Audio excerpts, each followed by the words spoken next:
Understood. Hey, listen, I'm going to switch gears big time because I do want to get to this topic, and this is technology. Julie, I know this is something you've been looking at closely in terms of technology names and so on. I have. I've been looking at technology profit for this year, and in particular semiconductors. We talked a little bit about this yesterday. Semiconductor profit, those companies in the S&P 500 actually expected to drop by about 52% this year. And I know Mark is looking specifically at Intel. So I looked at Intel as well. This is another company whose profits are expected to drop the first 3 quarters of the year and then potentially rebound the last quarter. So, Mark, is it sort of that longer-term outlook that you're examining when you look at Intel and look at it positively right now? Well, I think altogether in the United States and globally, you have a recession that is very severe. And the weak competitors, they don't have the money to do the research and the development. And so they will be in a disadvantaged position when the upturn comes. The strong companies that have the financing in place and can raise money, they can continue the R&D. And therefore, when the upturn comes, they'll be at a competitive advantage. And that's why I like leading companies in every field. Say Intel. Mark, we were talking about technologies names. Intel, Cisco, Microsoft, those are names you like. And again, it's kind of... Oracle also, I would say. And I think Yahoo will eventually be taken out. So the leaders will be doing okay.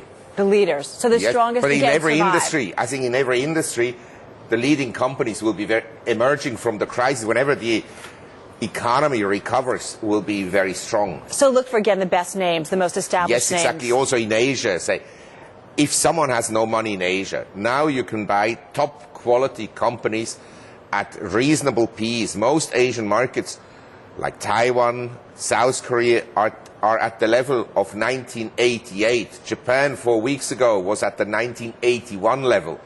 So at least you can say we've built a long base in Asia. So is that where you would be most aggressively buying when you look at the equity markets, or no? Yes, I think so. I mean, an individual who hasn't got any money in Asia, the long-term outlook for Asia is still very attractive. So top names in Asia, whether it's Swire Pacific in Hong Kong or Fraser and Eve in Singapore, Singapore banks, OCBC, UOB, and some of even Bangkok Bank. I think these type of companies will definitely survive and will do well in the long run. What about those emerging economies? You know, Indonesia, you know, China. I mean, everybody was saying a year ago that there would be decoupling. Well, that didn't happen. Well, whenever there is an abbreviation like BRICS or LBO, it's a disaster.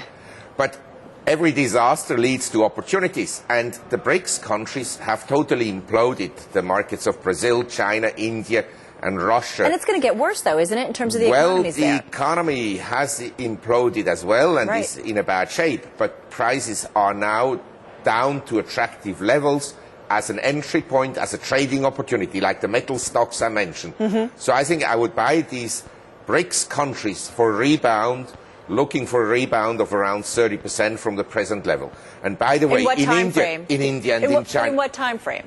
Well, I think that we have to... The market became very oversold November 21st. Since then, the S&P is up 23%. I think we can go up another 20%.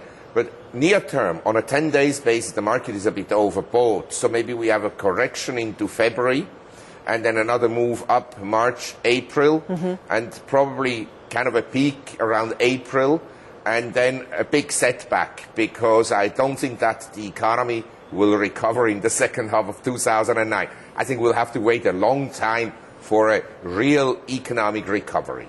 Mark, there's 4 countries in the BRICS, obviously. Would you apply that to Russia as equally as you would Brazil, China, and India? Because obviously there are some unique circumstances that Russia is facing right now. And if you feel similarly about Russia, where would you be putting your money?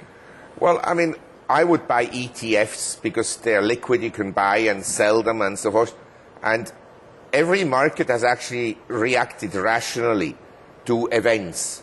When the economy began to slow down and went into recession in 2008, obviously emerging economies and also the resource producers are much more cyclical in nature than the United States or a Western economy. So they totally imploded and collapsed. That's why they became very oversold.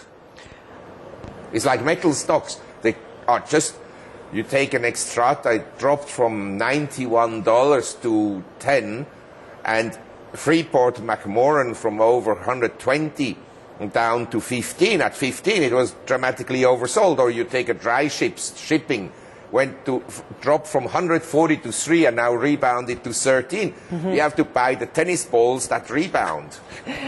Hey, you got 20 seconds here. Long time for recovery. That caught my attention. How long before you see a recovery? Just quickly. Well, I'm very bearish long term because I think that Treasury bond yields will go up a lot, and the trade of 2009 is to short U.S. government bonds, big time. All right. So did you say long-time recovery? When you think we'll have this recovery? Well, I think it will take 5 years until the world recovers. As you said, pretty bearish long-term. All right. Going to leave it there. Marc, it's always good to have time with you. Marc Faber, everybody.